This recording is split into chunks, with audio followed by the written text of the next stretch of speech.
जमाने में दोनों निषादों से ही गाया जाता था। अभी तक अगरे वाले दोनों निषादों से गाते थे। सिर्फ कोमल निषाद का प्रयोग सबसे पहले अमान अली खान साहब ने किया। खान साहब के पास पंडित रविशंकर जी बहुत जाते थे, क्योंकि उनके शिष्य शिव कुमार शुक्ल जी और पंडित रविशंकर जी दोस्त थे।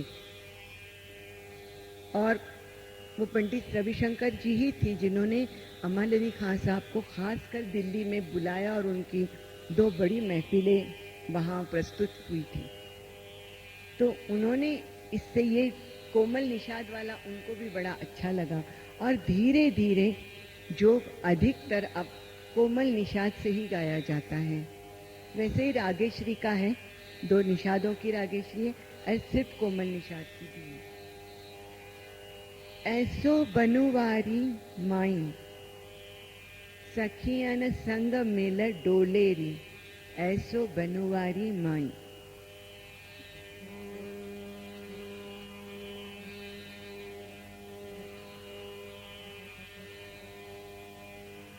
दो गंधार होने की वजह से इसमें मींट को बहुत सुंदरता दिखाई देती है इसमें, और कुछ अलग अलग दिखा कर भी सकते हैं।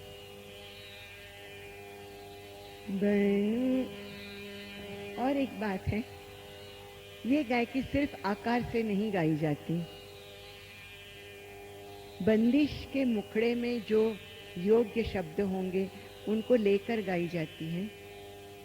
कुछ शैलियों में सिर्फ आकार है, कुछ शैलियों में उसके बोल जल्दी जल्दी लिए जाते हैं, जैसे कि ग्वालियर में है, मध्यलय की होती है तो वो पूरे बोल ले लेते हैं, और जयपुर में सिर्फ आकार लेते हैं। तो भेंडी बाजार में उच्चारण का भी महत्व।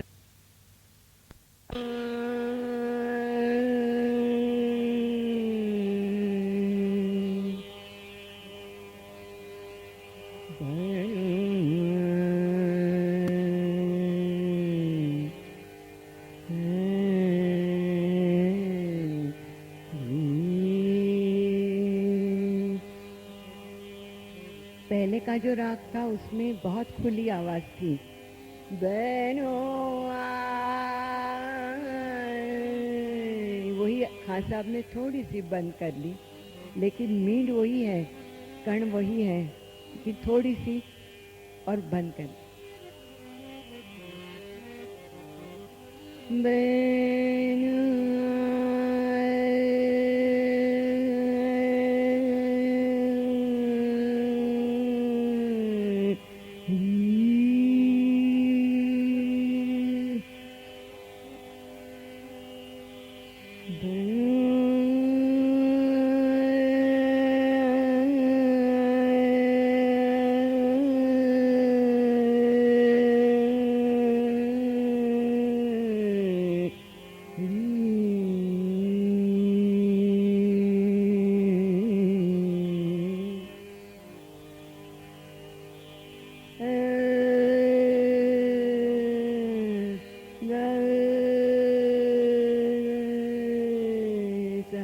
जैसे एक सुर से दूसरे पर हम सिर्फ आ के स्पर्श करके जाते हैं। ये अलग हो गया।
ये जगह देखिए,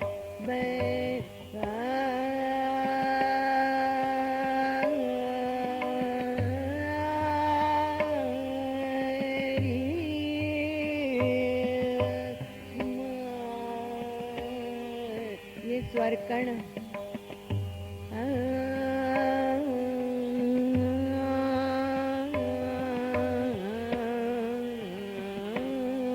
इससे गुंजन पैदा होता है, एक वातावरण बन जाता है।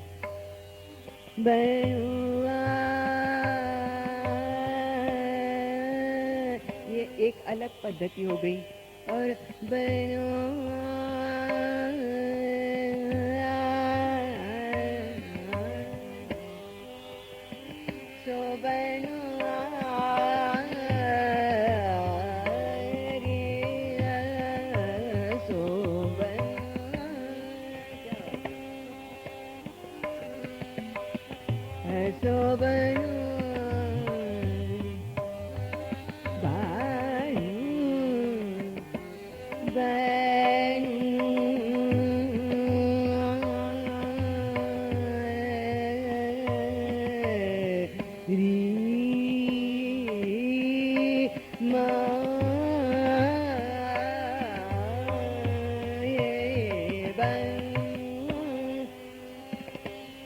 गायकी इनके मात्रा के साथ चलती है, इनका ठेका अलग, मैं अलग गा रही हूँ, ऐसे नहीं है।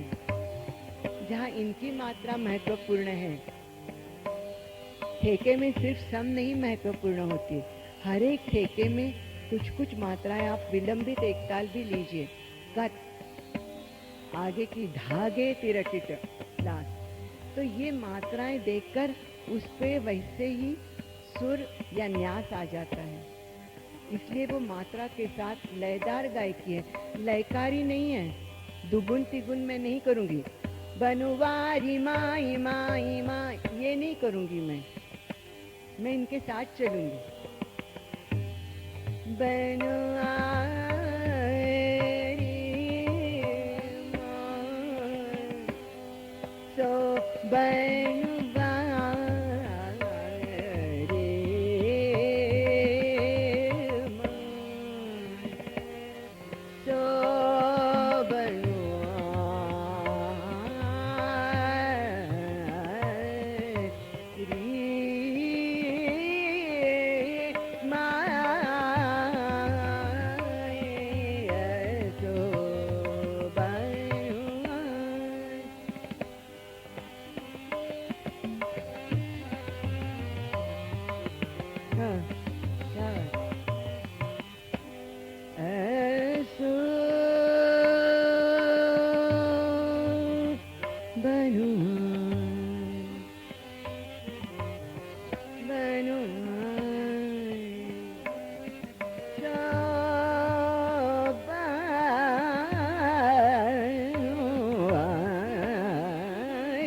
पहले हमने यही तान जोश से ली थी, ये भी रहेगी, लेकिन ये और आ गई।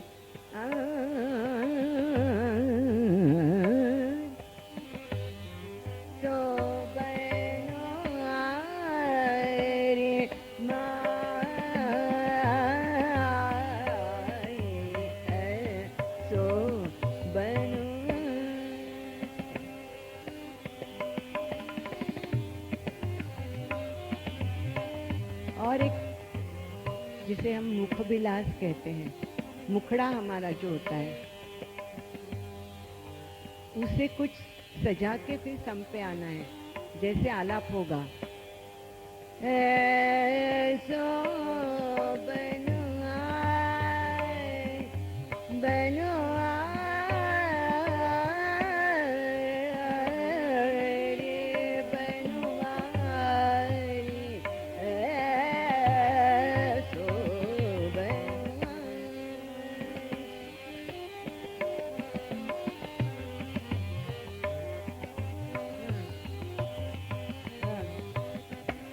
बनवा रे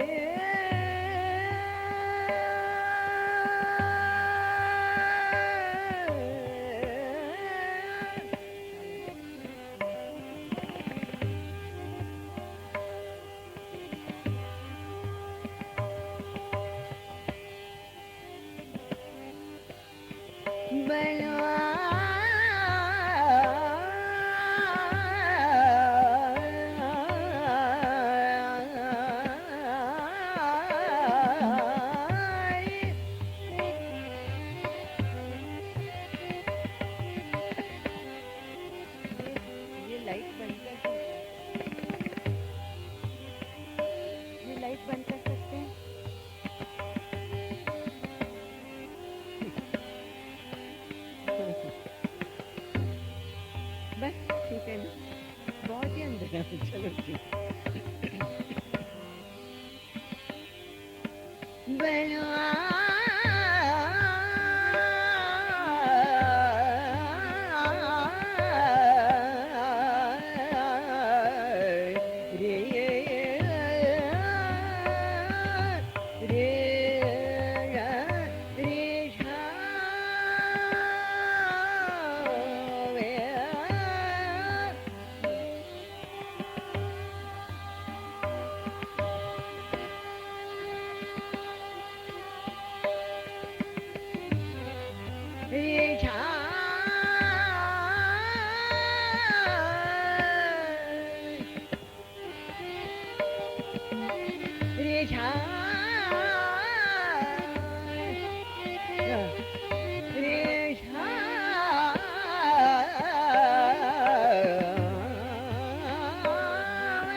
अभी मैं जो सरगम ले रही हूँ ये खास अमान अली खान साहब के हैं, जो फिर से मात्रा के साथ जाते हैं। मा मा मा पा गा मा गा गा सा सा पा मा गा मा गा मा सा गा रे गा पा रे प सा ने गा सा गा मा पा मा मा पा मा मा नी मा मा सा नी प प सा प नी मा प गा मा सा गा सा ए सो बनवा। अलग क्या है इन सरगमों में? सरगम प्रायः सभी गायक लेते हैं, जैसे आलाप तान, वैसे ही आजकल सरगम है। एक तरीका है सा ग ग सा रे प रे सा ग सा ग, इनका ठेका चल रहा है, मैं अपने मन से गा रही हूँ। ग सा रे प रे सा ग सा, इस इसका अगर आप आकार करेंगे तो आलाप हो जाएगा।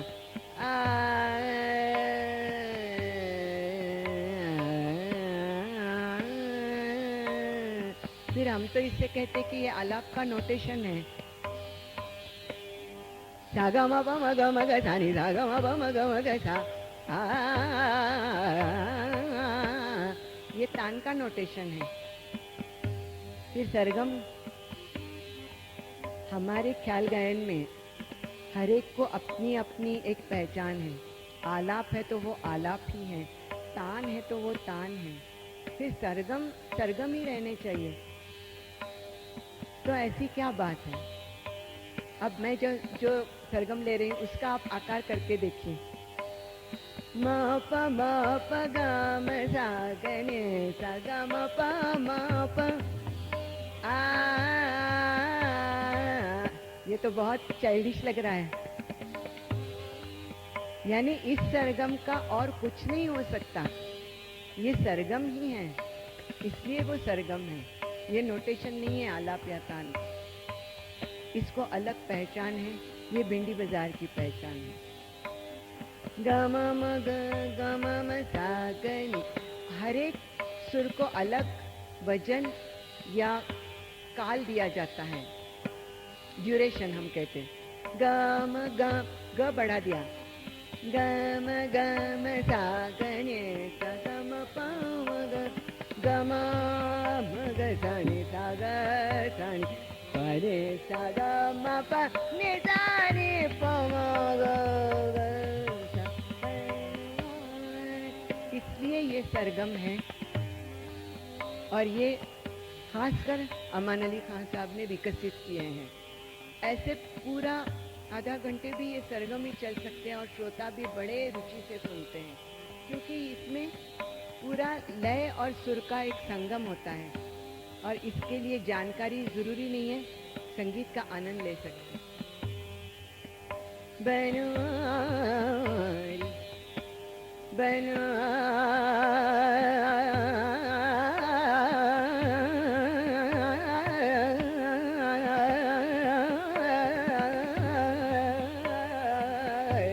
सो वहीं के वहीं जमजमा कहते हैं हम उसको, एक ही सुर लेकर।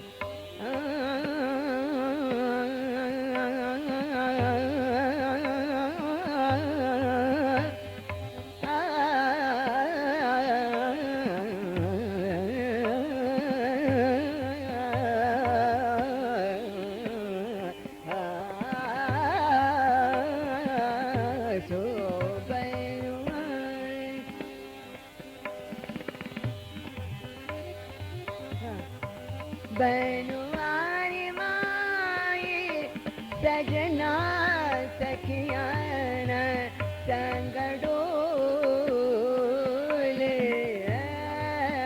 सो बनरा बन आयो बनरा बन आयो बनरा बन आयो बनरा बन बनरा बन आयो बनरा बन आयो बनरा बन आयो बन आयो बन आयो बनरा बन आयो बनरा बन आयो बनरा बन आयो राज दुलारो ऐसो अत प्यार राज बनरा बन आयो बनरा बन आयो।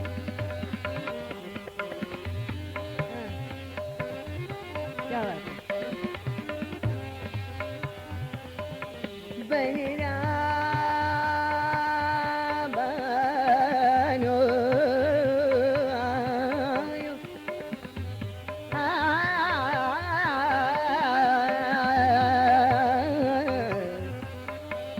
अलग अलग बल वाली तान।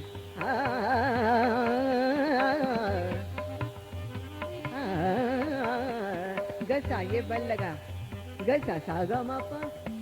आरोही तान को अवरोही बल लगता है, अवरोही तान को आरोही। निसा सा नि दा प म, निसा सा नि प म ग म, निसा ये बल लगा, उल्टा बल। आ आ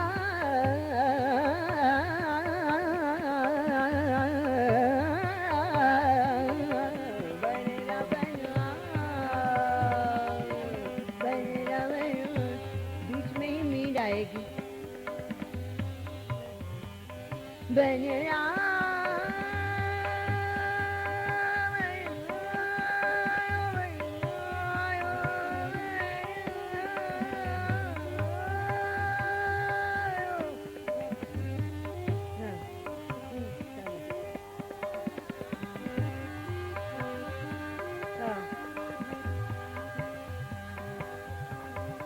लाडली सुहागन, लाडली सुहागन,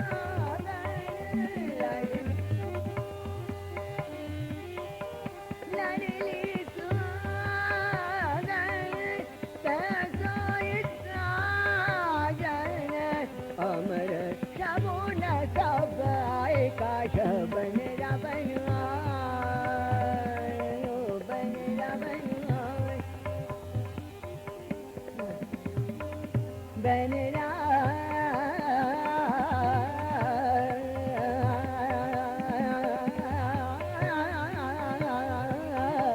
बनरा बनरा बनरा। हाँ, क्या बात है।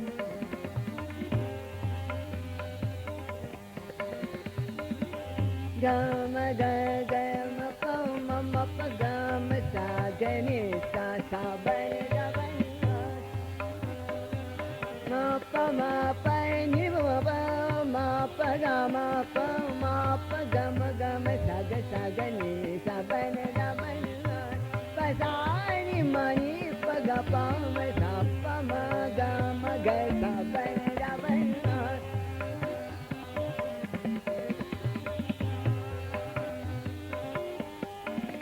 बनरा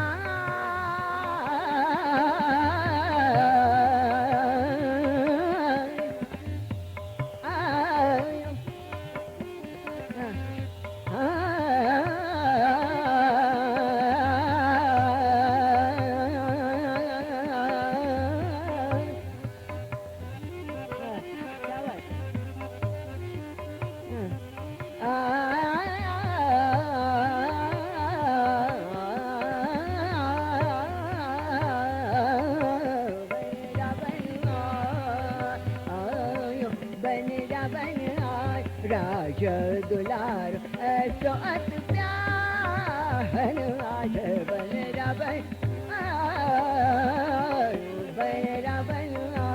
बनरा बनरा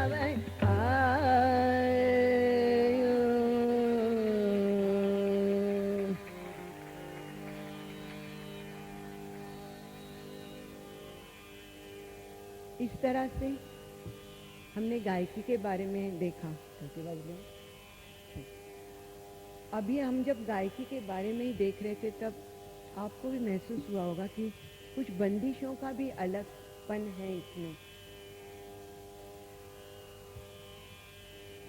बंदिश का प्रस्तुतिकरण, बंदिश का शास्त्रीय संगीत में क्या स्थान है, इसके बारे में बहुत मतभिन्नता है। कोई कहते हैं बस हम सुर लेकर गा सकते हैं, वादक लोग अगर गाते हैं तो गायन क्यों नहीं कर सकते, हमें शब्दों की ज़रूरत नहीं, कुछ भी शब्द हम इस्तेमाल करेंगे। भिंडी बाजार वाले मानते हैं कि बंदिश का शास्त्रीय संगीत ख्याल गायन में महत्वपूर्ण स्थान है। वो अत्यावश्यक नहीं है, उसके बजाय भी सिवाय भी हम राग बहुत अच्छी तरह से प्रस्तुत कर सकते हैं। लेकिन सुर और लय के साथ अगर भगवान ने हमें शब्द भी हमारे लिए दिए हैं तो उसका अच्छा उपयोग क्यों न करें। आखिर में संगीत का उद्देश्य क्या है? स्वयं को और श्रोताओं को आनंद देना, भाव व्यक्त करना। अगर वो ही भाव जो सुरों से उत्पन्न होता है, अगर शब्दों से और अच्छी तरह से और तीव्रता से अगर हम व्यक्त कर सकते हैं, तो उसका अच्छी तरह से उपयोग क्यों न करें हम। इसलिए इस घराने में बंदिशों को महत्व दिया जाता है। अब बंदिश को महत्व यानी क्या? सुर लय तो है, तीसरा जो है शब्द, साहित्य, ये अगर अच्छा हो, अच्छा साहित्य यानी क्या? बिल्कुल पहली ये है शब्दों का चयन, नाद युक्त शब्द, सुयोग्य शब्द। हमारी भाषा इतनी समृद्ध है, ब्रज भाषा, हिंदी, संस्कृत, एक ही अर्थ के लिए हमारे पास 10 शब्द होते हैं। एक पिया ही कहने लगे तो सजनो वा, छैलो वा, मितवा, क्या क्या आता है। उसमें से उस बंदिश में कौन सा शब्द जचेगा? यह है शब्दों का चयन। फिर नाद युक्त, लो, नो, ये जो नाद है ये नाद युक्त है। ये अक्षर, पहली बंदिश जो मैंने गुणक्री की गाई थी उसमें ऐसे हैं, जय चंद्र भाल, भुज बल विशाल, गले अमर माल, छवि जाल भरी, ल ल ल ल। अनुप्रास कहते हैं हम मराठी में, हिंदी में क्या कहते हैं मालूम नहीं, अनुप्रास ही कहते हैं ना। इससे एक लय एस्टेब्लिश हो जाती है अपने आप, किसी को बताना नहीं पड़ता कि ये ऐसा है भैया, ऐसे करो। इस तरह से की बंदिशें अमान अली खान साहब ने बहुत रचना की है। वो वाग्यकार, उत्कृष्ट वाग्यकार के नाते भी जाने जाते हैं। उनके पिताजी भी बहुत अच्छे वाग्यकार थे, उन्होंने ध्रुपद रचे थे, लेकिन ऐसे है दुर्भाग्यवश इस घराने में आगे कोई ध्रुपद गाने वाला नहीं रहा, इसलिए वो ध्रुपद नहीं रहे और सब ख्यालिए ही बाकी के हो गए, तो ख्याल रह गए। उन्होंने अपना तखल्लुस अमर लिया था, छज्जू खान साहब ने लिया, इसलिए उनके पुत्र ने भी, अमान अली खान साहब ने भी अमर लिया। तो उनकी बंदिशों में अक्सर आपको अमर, ये जो गोटू होता है वो एक तार से दूसरे तक जाता है। ये जो सुरों की निरंतरता थी, ये गायक लोग अपने में लाने की कोशिश करते थे और इसमें नज़ीर खान साहब ने बहुत कुशलता प्राप्त की थी। बीन अंग के साथ क्या आता है? पहले आती है मींड, दीर्घ मींड, बहुत दूर के हिस्से भी जो आएगी, और सूत। अब सूत के लिए अलग अलग घरानों में अलग अलग मान्यता है। ऐसे बहुत से शब्द हैं जो अलग अलग परंपराओं में उसके अर्थ अलग अलग हैं। हमारी परंपरा में सूत इसको कहते जो नीचे से ऊपर जाते। मैं गाते समय दिखाऊं, मींड ऊपर से आती है, सूत जो है वो नीचे के 2-3 सुरों का आधार लेकर फिर ऊपर जाते हैं। तो ये सुरों की निरंतरता और गुंजन, आलाप आवाज मधुर होगी लेकिन गुंजन युक्त होगी ही, ये हम कह नहीं सकते। किसी किसी गायक की जवारीदार आवाज होती है, वो अलग है, वो भगवान की देन होती है, गले में लेकर ही आते हैं वो लोग जवारीदार, जैसे अब्दुल करीम खान साहब की वगैरह, बस लगाते ही ऐसे लगता है कि बस तानपुरे बज रहे। गुंजन ये लाना पड़ता है अपनी आवाज में, और वो किस प्रकार से लाएं, इस पे विचार करके इन लोगों ने स्वरों के कण, आवाज की घनता कम और ज्यादा करना, और सांस की ताकत, प्राण भरना सुरों में, इन क्रियाओं से उसमें गुंजन लाया गया। तीसरा एक है, वो है आवाज तो हो गई, आवाज का लगाव स्वाभाविक हो। बहुत आ भी नहीं चाहिए, ए, ओ, अलग अलग तरह से आवाज का लगाव होता है। हर एक की एक सुंदरता होती है, हर एक की विशेषता होती है। इस परंपरा में स्वाभाविक ढंग से आवाज लगाना है और आलाप की बढ़त खंड मेर या मेर खंड के तत्व पर आधारित है। ये क्या है? मेरखंड, क्योंकि इस बाजू में उसको मेरखंड ही ज्यादा कहते हैं, महाराष्ट्र के बाजू में खंड मेर कहते हैं, मैं मेरखंड ही कहूंगी, लेकिन सही शब्द है खंड मेर। सुरों के जो खंड, अगर एक ही बार एक सुर लेना है तो ऐसे ही 4 सुरों के, 5 सुरों के जब प्रकार हम करते हैं तो हमें उसके प्रस्तार इतने मिलते हैं। अब ये तो गणितीय तत्व है, गायन तो कला है। इस गणितीय तत्व को जब सौंदर्यपूर्ण रूप से आलाप में लाया जाता है तब ये मेरखंड की आलापी कहलाती है। जैसे अभी के इसमें अधिकतर उस्ताद अमीर खान साहब की के बारे में बहुत कहा जाता है, मेरखंड की आलापी। यानी क्या, 2-3 सुर लेकर उसके अलग अलग प्रकार लेकर उसको आगे बढ़ाना बढ़त। इससे राग का फैलाव बहुत बढ़ जाता है, विस्तार पूर्ण होता है और पुनरावृत्ति नहीं होती।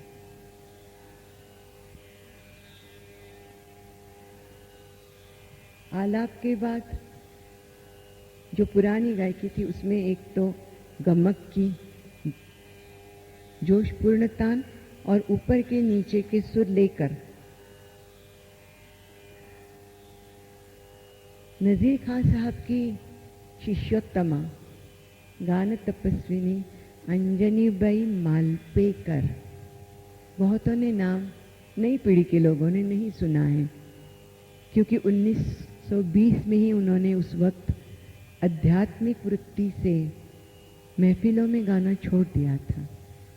लेकिन वो उन्होंने पूरी गायकी आत्मसात की थी और बाद में वो उन्होंने मार्गदर्शन बड़े बड़े कलाकारों को दिया। जैसे कुमार गंधर्वी जी जाते थे उनके पास, मेरे गुरुजी पंडित जानोरीकर जाते थे और किशोरी तया मुणकर वो भी थोड़े दिन के लिए जाती थी। तो वो इस तरह से मार्गदर्शन करती थी। उनकी गायकी हम प्योरली जो कहते थे इस प्रकार की थी। अब हम उस प्रकार की थोड़ी सी गायकी सुनेंगे, उसके बाद क्या हुआ वो बाद में देखेंगे।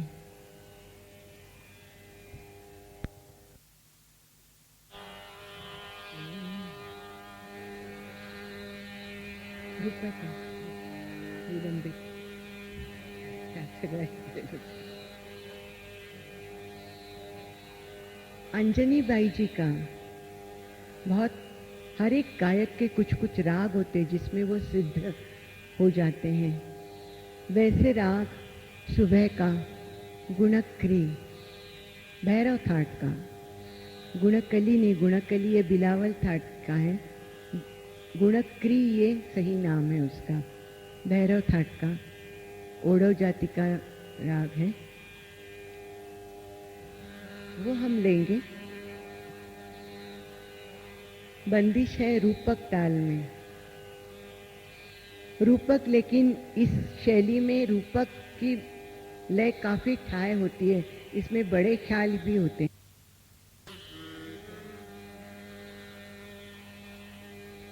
क्या स्टेज छोटा है ना, सब नजदीक बैठे हैं तो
आ गई और ये स्वर कण आ गए। ये पुरानी गायकी है।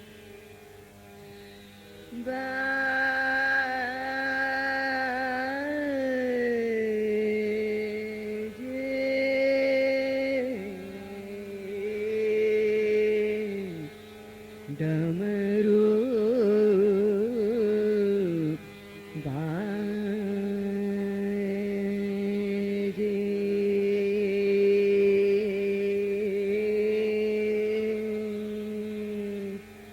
घनता छोटी बड़ी, मैंने मुंह नहीं खोला है,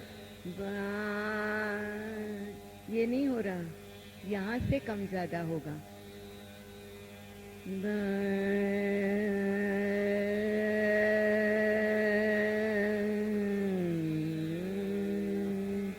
वॉल्यूम कंट्रोल जो कहते हैं।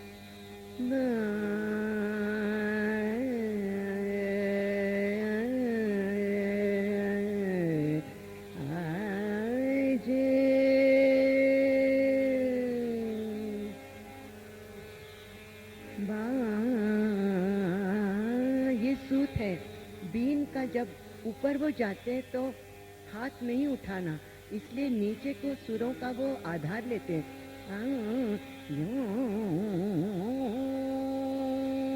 ये बीन का होता है, ये सूत है।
डिस्टर्ब करता है ना।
षड्ज खुला रहेगा, लेकिन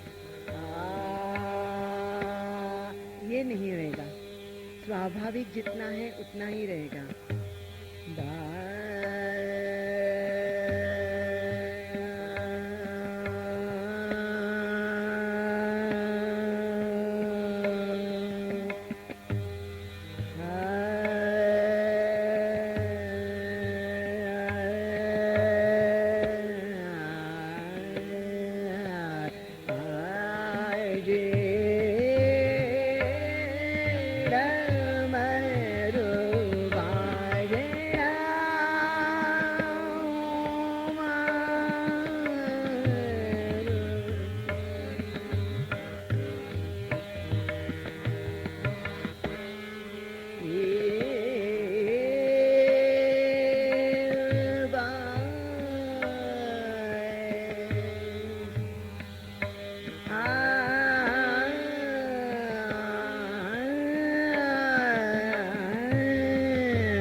सबका थोड़ा थोड़ा नमूना रख के हम आगे जाएंगे। मेन देख ली अब गमक की तान जो होती है खंडमेल की,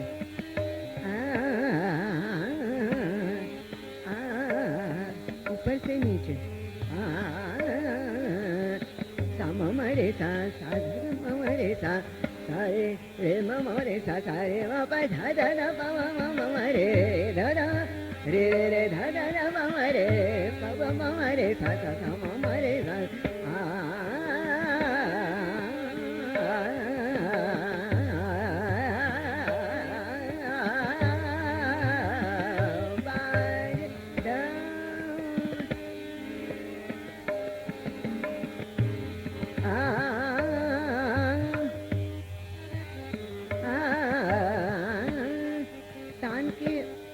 कैसे प्रकार करिए, बहुत बार ये होता है। यहाँ ये खंडमेल का उपयोग हो जाता है। पंचम न्यास करके हम कितनी तरह से आ सकेंगे। आलाप में भी होता है, तान में बहुत उपयोगी पड़ती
ये कितनी तरह से हम कौमों को आखिर में लाएंगे।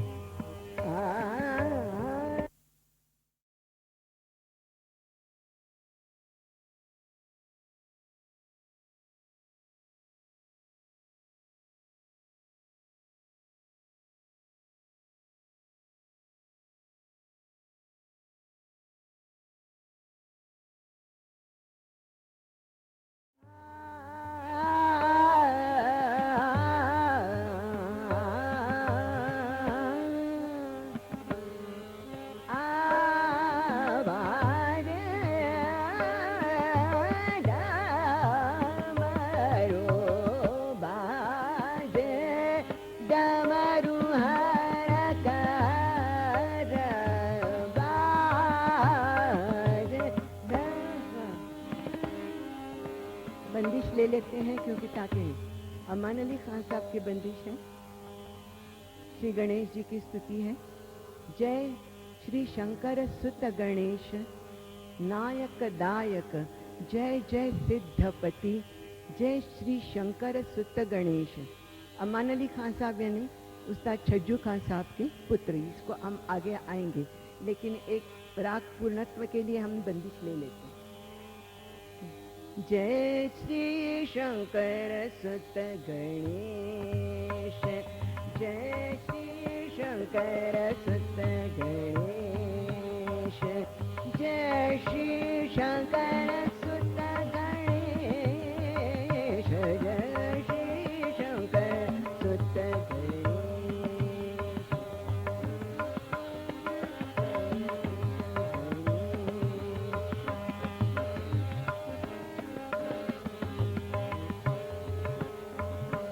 जय श्री शंकर सुत गणेश, जय श्री शंकर सुत गणेश, नायक दायक, जय जय सिद्धपति, जय श्री शंकर सुत गणेश, जय श्री शंकर सुत गणेश। मोदक ग्रास मूषक वाहन, मोदक ग्रास मूषक वाहन, पालक दास सुत गिरिजा, जय चंद्र भाल भुज बल विशाल, गले अमर माल छवि जाल भरी, जय श्री शंकर सुत गणेश, जय श्री शंकर सुत गणेश, जय श्री शंकर सुत गणेश, जय श्री शंकर सुत गणेश, सुत गणेश, सुत गणेश।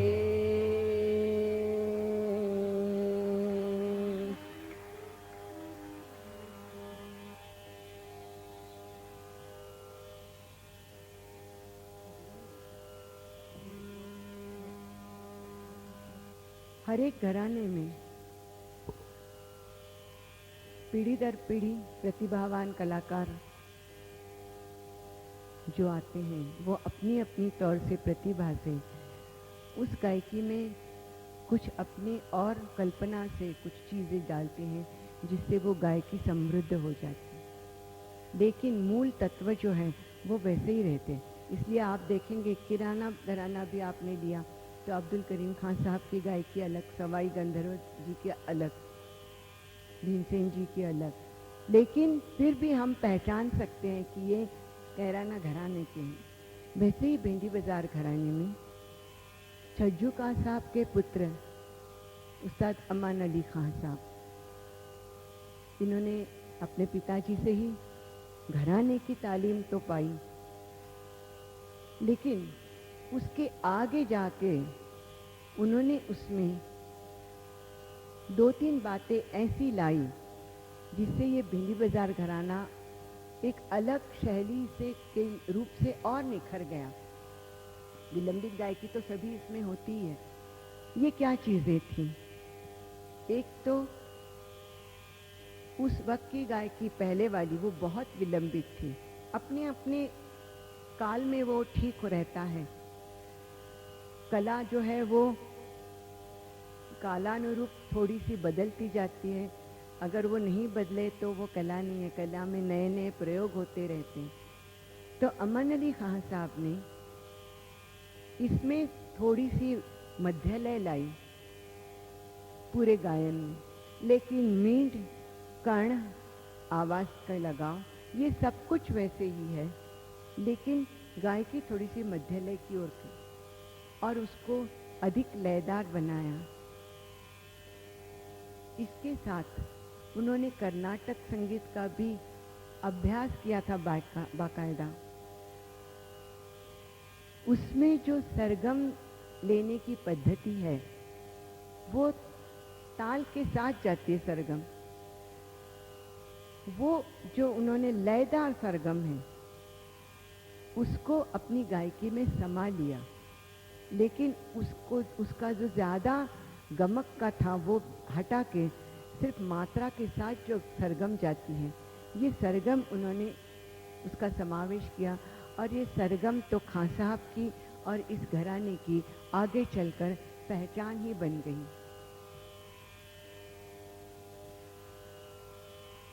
हम इस तरह से एक उदाहरण लेंगे।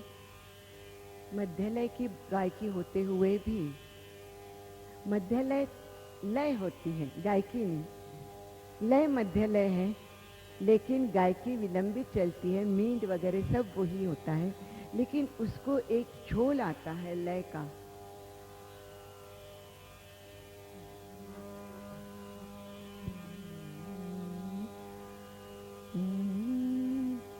ताल फिर से रूपक ही लेंगे ताकि अधिक स्पष्ट हो जाए फर्क।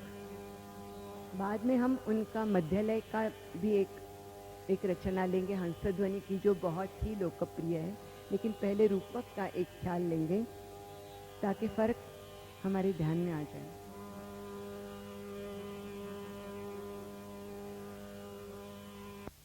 विषय तो होती है, भक्ति रसपूर्ण होती है, तत्वज्ञान की होती है, लेकिन खान साहब ने कुछ प्राकृतिक जो सौंदर्य है उसके ऊपर भी है, या वही अगर प्रसंग है शादी का, लेकिन सेहरा और बनरा और बना ये नहीं होगा। उन्होंने चुना है मांग भरने की विधि। आए हो सुंदर मांग भरावन, आज सलोनी के करेरी साज घनेरो। आए हो सुंदर माँ, बहुत अच्छा ख्याल है, खेम का है। अभी मैं गाऊंगी नहीं क्योंकि गाने के लिए टाइम नहीं है। इसका साहित्य मत अंतरा सुनिए। अंगन वस्त्र वस्त्र उत चमकत, अंगन वस्त्र उत चमकत जुगनू जस, रूप मलाका मद, जैसे चंद्र पताका सो। चंद्र बिंब नहीं कहा, चंद्र पताका। ये छोटी छोटी बातें हैं, अगर हम ध्यान दें तो इसमें बहुत सौंदर्य है। इस तरह से उनका साहित्य बहुत उच्च प्रति का था। जुगनू जस, ये शास्त्रीय बंदिश में मैंने तो नहीं कही इस तरह की उपमा किसी बंदिश में, लेकिन वो इस तरह से आई है कि वो लाइट म्यूजिक नहीं लगता। अंगन वस्त्र उत चमकत जुगनू जस। इसी तरह से उन्होंने, जो गुणी लोग होते हैं उनके शब्द जो होते हैं वो कैसे हैं, तो शब्द सलोनेरी, गुणते अनोखे गुण, निकसत झरी जैसे मेघन। मेघों से जैसे बूंद गिर आते हैं हमारी धरती पर, ऐसे गुणी लोगों के जो मुख से जो शब्द आते हैं वो उस तरह से प्रसन्न और सुखदायक होते हैं। इस तरह से ये होते हैं। अगर हम इस तरह से भी अगर बंदिशों की ओर ध्यान देने लगेंगे तो हमें बंदिशों का और आनंद आएगा। एक दो बंदिशें ले लेते हैं खान साहब की। दूसरा, इतनी बातें बताने के लिए कैसे करें। बंदिश का नियम तो है कि वो राग के सब नियम उसमें आए ही। शास्त्रीय संगीत की बंदिश किसी राग में होती है, राग पर आधारित नहीं होती। राग पे आधारित होती है ठुमरी, भजन या सिने संगीत होगा, लेकिन बंदिश जो शास्त्रीय संगीत है उसमें राग का पूरा रूप आना चाहिए। ये तो बिल्कुल बेसिक बात है, कोई भी बंदिश नहीं। लेकिन घरानेदार बंदिशें होती है कुछ। क्या है घरानेदार बंदिशें? मैं इनमें फर्क करती हूँ थोड़ा सा। जिन बंदिशों में उन घरानों की गायकी प्रतिबिंबित होती है, सिर्फ राग नहीं, वो घरानेदार बंदिशें हैं। कि वो बंदिश शुरू करते ही समझ में आता है हाँ ये जयपुर वालों की है, ये आगरा वालों की है। जो जानते हैं, जानकार हैं, उनको कुछ बताने की जरूरत नहीं। फिर ऐसी बंदिशें जो है वो घरानेदार हम कहते हैं। तो ऐसी बंदिशें भी हमें खान साहब के इसमें मिलती हैं। अब राग और गायकी दोनों जिसमें है ऐसी एक हम बंदिश लेंगे, थोड़ा सा अप्रचलित राग लेंगे, सावनी बिहाग। सावनी कल्याण भी है, सावनी बिहाग। सावनी बिहाग को भी कभी कभी कोई लोग सावनी कल्याण कह जाते हैं। सावनी कल्याण अलग राग है, बहुत प्रसिद्ध बंदिश। उस्ताद अल्लादिया खां साहब ने जिसको ऊपर उठा के ले गए, देव देवन सतसंग।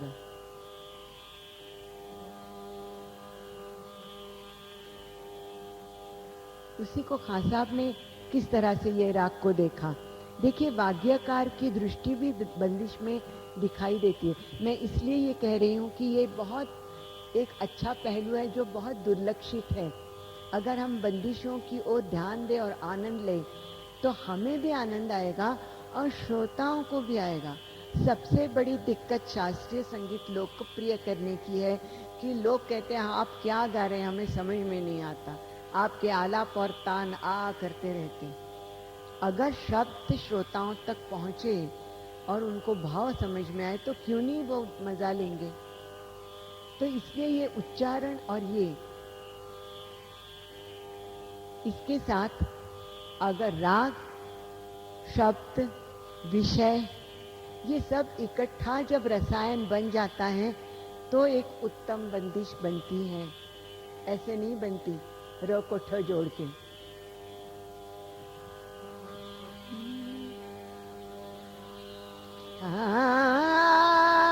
उल्टा वक्र राग है। सगम मप गमाओ मप गे रे ने पसा पसा, निषाद से भी जाते और पसा गम परी परम पसा पदा मप गम मप मप मप मप गम गम मप गे। अब हर एक संगीतकार को अलग दिखाई देता है राग। राग हमारे तो सागर के जैसे हैं, उसमें कौन सी स्वर संगति उसको भा जाए वो मुख्य रखते हैं। एक तो मंद्र की है, देव देव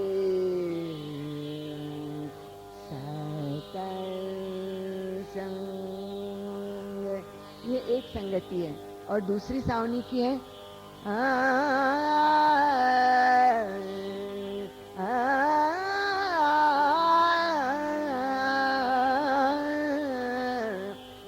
खान साहब को शायद ये संगति ज्यादा भाई हुई होगी, इसलिए ये ख्याल सिर्फ एक आउटलाइन हम देखेंगे। विद्याधर, फिर से गणेश जी के खान साहब ने इतनी देवताओं की स्तुति पर बंदिशें रखी है कि पूरे 3 घंटे वही बंदिशें चलेंगी। तो विद्याधर लंबोदर, विद्या को देत करत गुणवंत, विद्याधर लंबोदर। अब देखिए गायकी कैसे बदलती है। ठोस गायकी होती है तो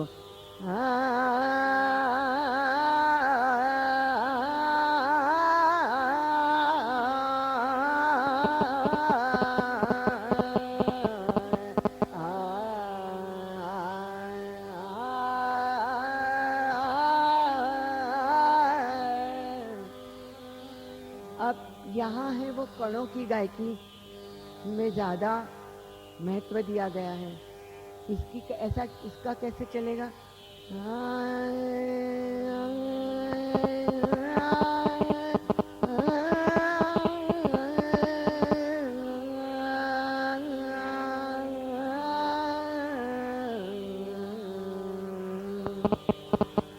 इसलिए मुखड़ा मध्य सप्तक से शुरू होता है।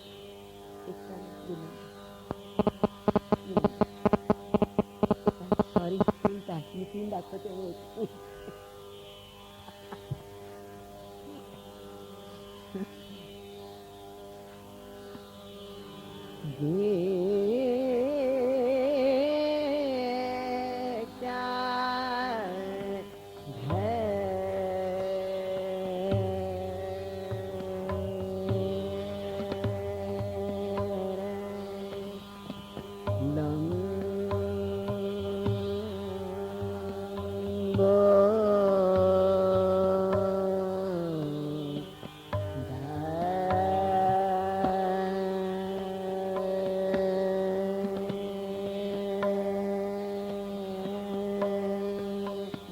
आवर्तन वाला है।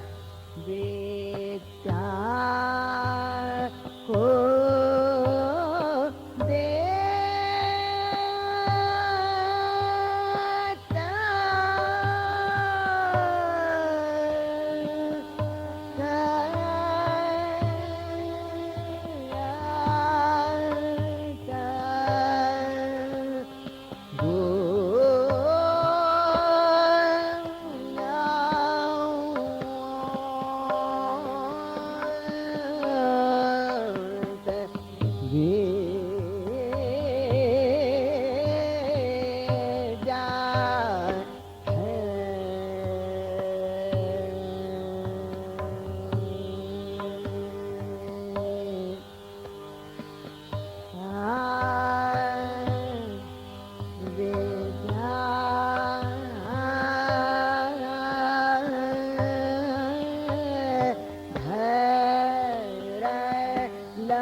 जैसे देखिए ख्याल के अंग से गाना ये पुराने लोगों की रीत थी।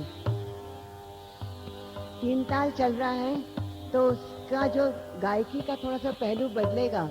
अगर हम सिर्फ सुर लगाते रहेंगे तो ठेके का मजा नहीं आएगा।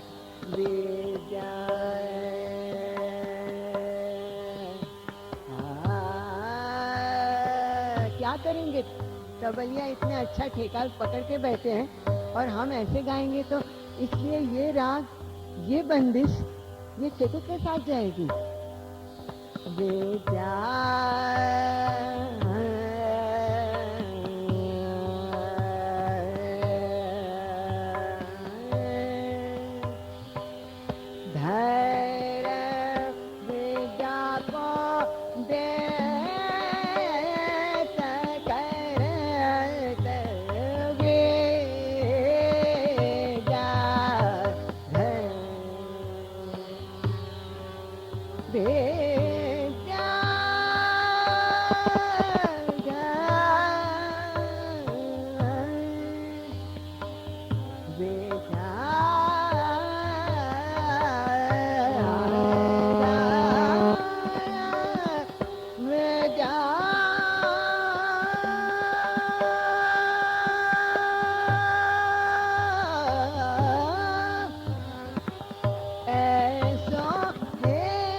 ऐसो है दया के सागर,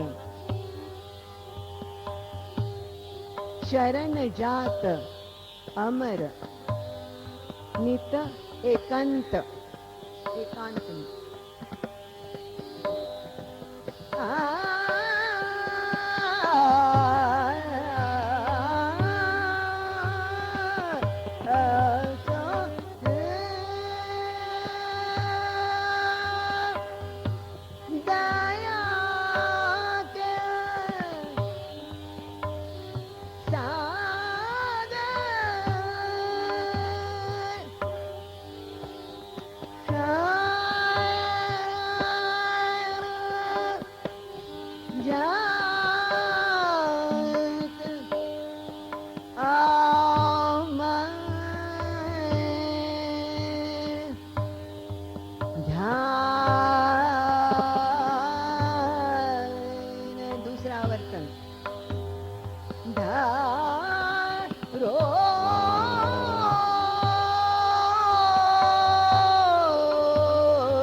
सरगम नहीं जचेगी।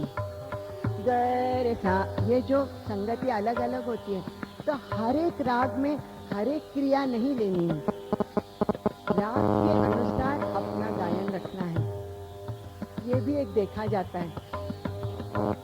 बेर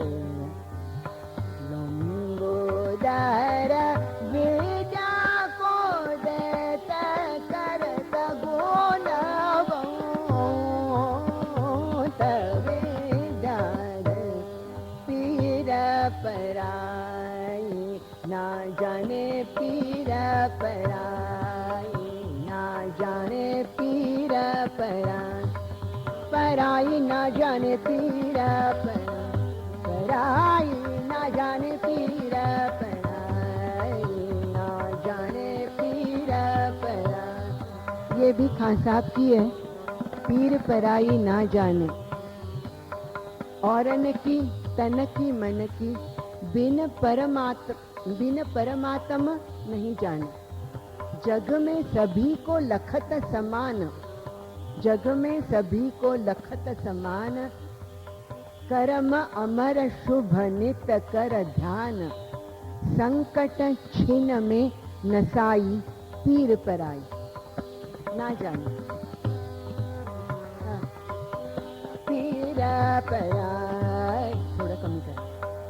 पीर पराई ना जाने, पीर पराई ना जाने। औरन की तन की मन की, औरन की तन की मन की, औरन की तन की मन की बिन परमात्म नहीं जाने पीर पराई ना जाने पीर पराई।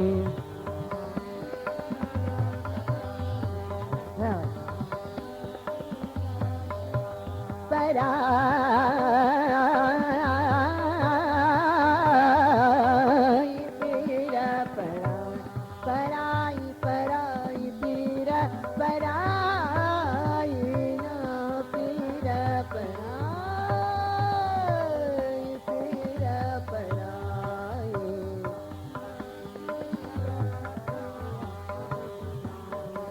जग में सभी को लखत समान, जग में सभी को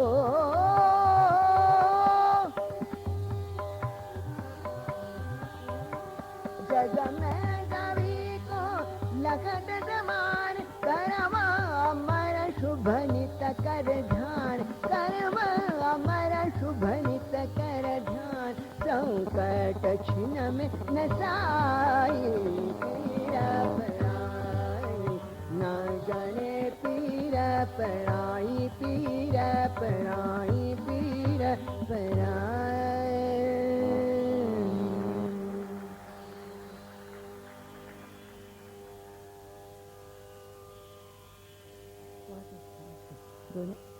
अमान अली खान साहब की और एक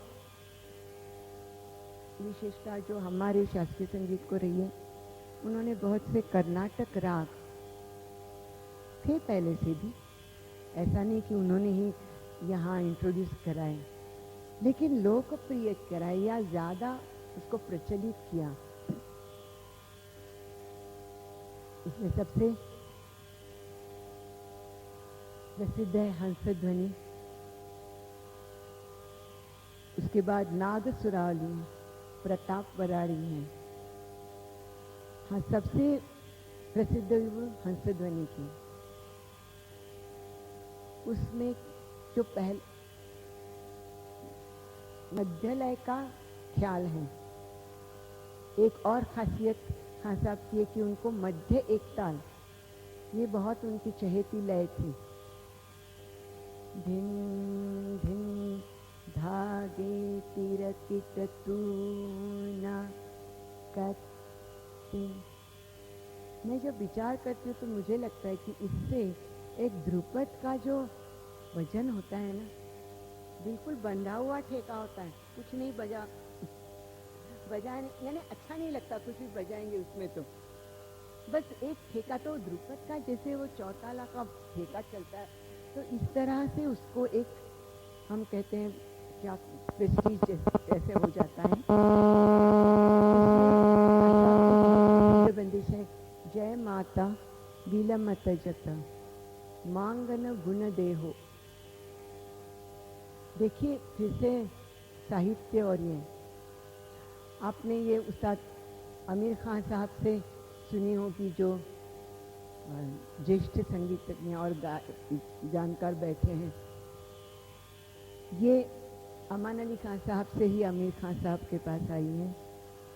आमिर खान साहब से के पिताजी शाहमीर खान, ये भेंडी बाज़ार में रहकर उन्होंने तालीम पाई है नज़ीर खान साहब से। हालांकि जो खंडमेर आमिर खान साहब के पास है वो उनके पिताजी को भिंडी बाज़ार से मिला हुआ है। और उसके बाद भी आमिर खान साहब अमान अली खान साहब के पास बाकायदा जाते थे और मार्गदर्शन लेते थे। कुछ अगर बीच में कुछ अगर अड़चन आ गई तो वो उनके पास चले जाते थे बम्बई में। ये बात आमिर खान साहब के शिष्य सिंह बंधुओं में से तेजपाल सिंह जो है, उन्होंने अपनी किताब में लिखा है। यानी कोई दूसरा कहता है तो अच्छा लगता है ना, हम ही अपना कहते रहे इसको कुछ ही नहीं होता। तो उन्होंने खुद, खान साहब ने उनके पास कहा है कि भाई मेरी एक बार कुछ गला अटक रहा था तो मैं अमान अली खान साहब के पास चला गया, उन्होंने जो कुछ बताया वो उसका मैंने लिया। तो जय माता ये बंदिश अमान अली खान साहब की है और मध्य एक ताल में है और मुखड़ा बड़ा लंबा है। और इसमें भी आपको गायकी दिखाई देगी, गमक मुखड़े में ही, और नींद। साहित्य भी देखिए, विलंब तजत, संस्कृत के जो है अविलंब, अविलंब ये शब्द है संस्कृत में, जल्दी आ जाना। उन्होंने ये नहीं कहा देर करो नहीं करो, विलंब तजत मांगन गुण देहो, मुझे जो गुण चाहिए वो बिना विलंब किए मुझे दे दी। यानी उतना उनका कितना अभ्यास होगा। छोटी छोटी बातें होती हैं, हम अगर ध्यान दें तो वो व्यक्ति पूरी सामने व्यक्तिमत्व आ जाता है बंदिश के पीछे का।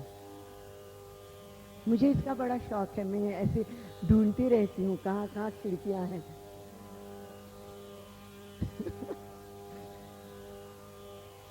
हंसध्वनि आपको मालूम है ऋषभ पे न्यास है, लेकिन बहुत बार हंसध्वनि ऊपर ही अधिक विस्तार होता है, ये नीचे भी आता है।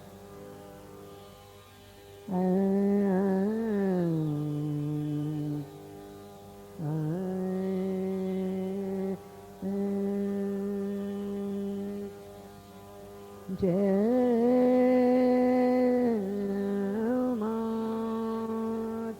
अब देखिए कोई कोई राग, किसी घराने के राग क्यों ऐसे हो जाते हैं कि इस घराने का यही राग है, क्योंकि वो राग उस गायकी को सुटेबल होता है अधिक, इसलिए वो कुछ राग किसी घराने के हो जाते हैं। ये राग भी भेंडी बाजार की गायकी के लिए बहुत सुटेबल है, क्योंकि कणों का है, स्वर कण आते हैं, ग सारे निसा सारे रे ग, ये नहीं किए तो हंसध्वनि का आत्मा नहीं आपको मिलेगा। ये नहीं चलेगा, उसको खटका ही आना चाहिए। और फिर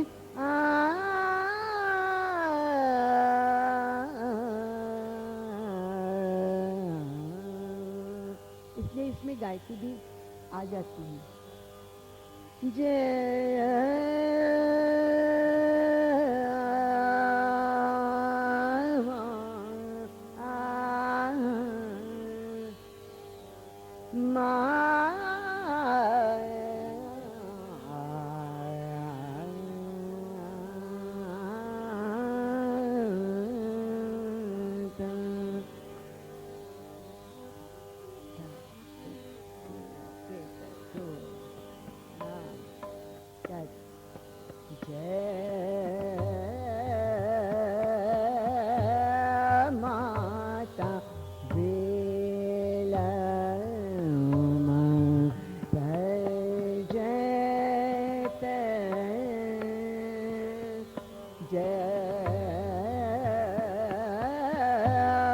माता वेला ओम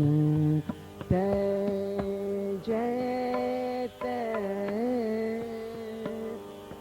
मंगला गुण दे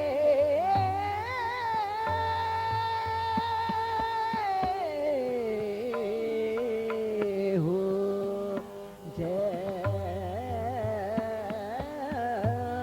माता वे। वो जो कट आता है वहाँ वो पंक्ति खत्म होनी चाहिए। ये ठेके के साथ की बंदी जो होती है वो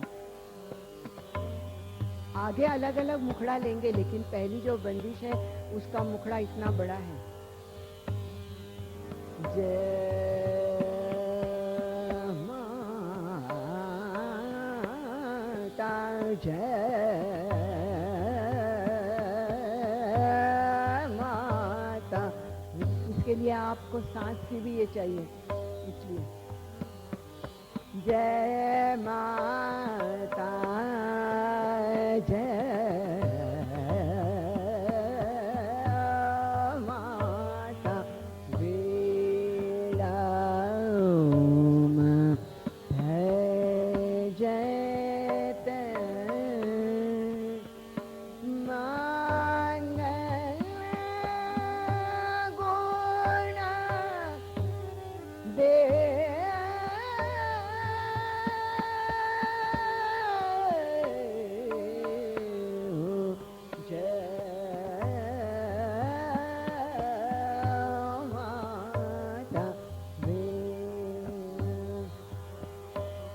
जय दे गरे रे सारे ने सारे ग प ग सारे जय माता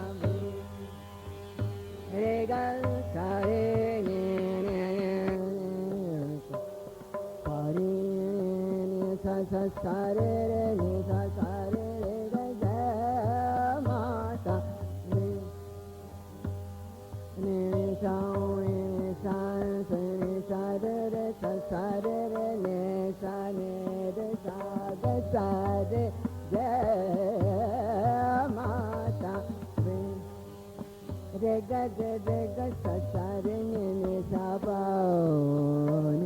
सा रे ग प ग सा रे जय माता गरे गसा गरे गने गरे ग पानी सारे मेरे रे परे रे ग सारे जय माता। अभी तक मैं गंधार के ऊपर आगे नहीं गई हूँ। सरगम भी जो है वो मैंने सीमित कर दिया।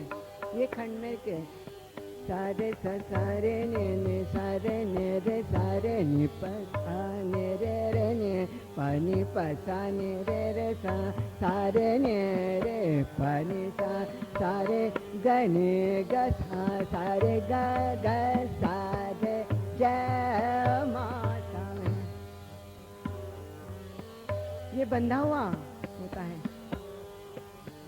ग ग ग प सारे प गरे सारे रे गरे रे सा सा ने प प रे रे प ग रे सा सा रे सा सा रे ने रे सा सा ने प ग रे सारे रे जय माता वे। पानी गरे सा तू सा सारे ने परे ने प सा पानी ग प रे ग सारे जय माता। सुनने में बहुत आसान लगते हैं रे पे आमात, लेकिन वो उसी मात्रा पे रे आके फिर पॉज है। सारे रे जय माँ ऐसा नहीं होगा, रे के बाद रुकना है उतना सा। गरे रे ग गरे सारे ग प नि सारे ग गरे सारे प गरे सारे जय माता वे। मेरे सारे रे सारे रे रे सारे गारे गारे प म रे प ग प गरे सारे जय कहाँ से आई है वो पता चलेगा।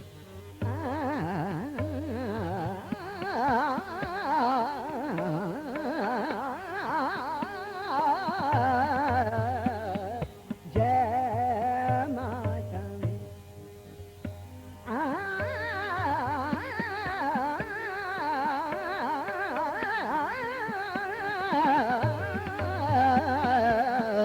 जय माता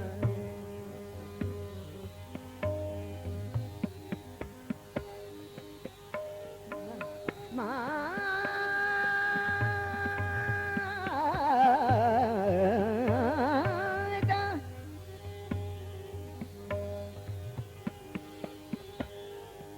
अंतरा रह गया ना।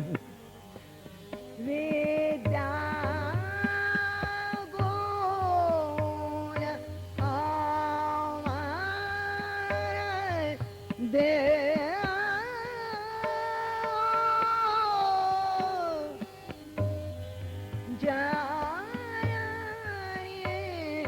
जन के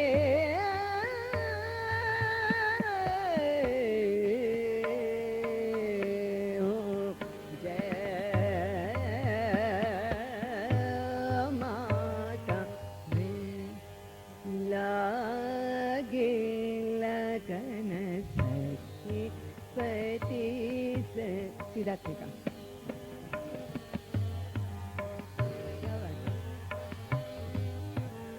लागे लगन सखी पति सन लागे लगन सखी पति सन परम सुखाते आनंद परम सुखाते आनंद लागे लगन सखी पति सन लागे लगन।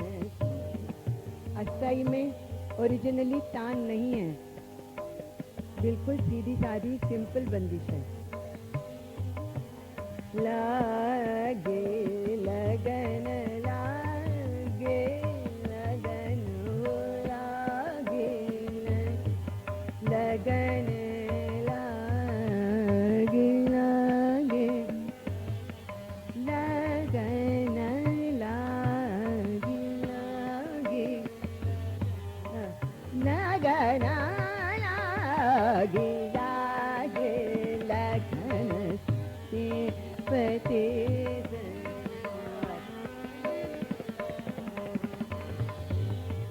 अंतरा देखिए, पहली लाइन ऊपर नहीं जाती, वैसी है अस्थाई के जैसे। आय नए मदन कमन सबना बन आय नए मदन आय नए मदन आय नए मदन कमन सबना बन अंग सुगन्ध चंदन माथे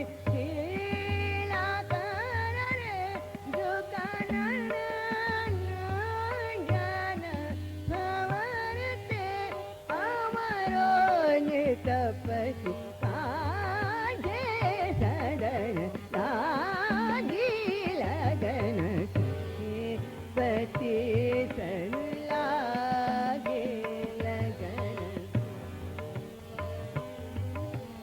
गरे गरे गरे रे ग सा सा रे ने सा का सा सा सा रे रे लागे लगन। गवानी गवानी पापा बगैर सानी पानी रे लागे लगन।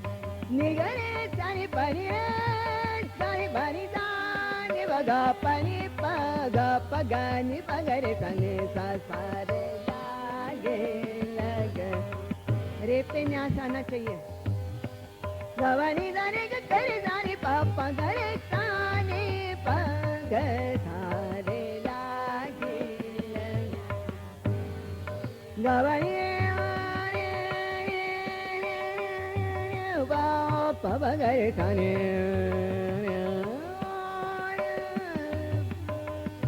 pani ga ga ri pa pa ga re sa sa ga re ga sa sa re ne sa re ga ga pa ni sa ni re sa re pa ga pa ga re lage लगन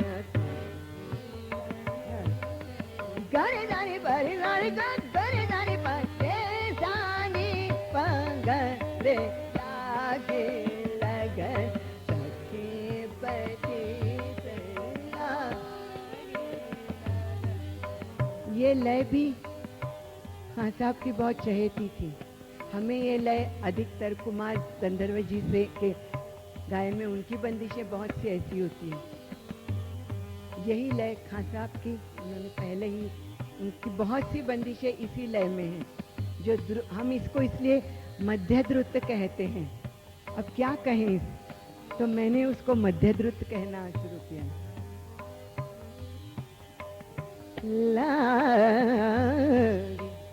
अब इसमें तान भी वैसी जानी पड़ती है, बराबर की तान एकाध दूसरी ले सकते हैं आप। ला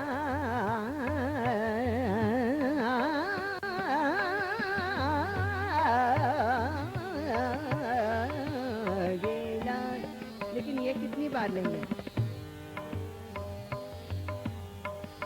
ला ला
का ताल है। खान साहब ने ताल भी बहुत एक बनाए थे अलग अलग, उसमें से ये छोटा सा ताल है, रूपक से भी छोटा 5 मात्रा का।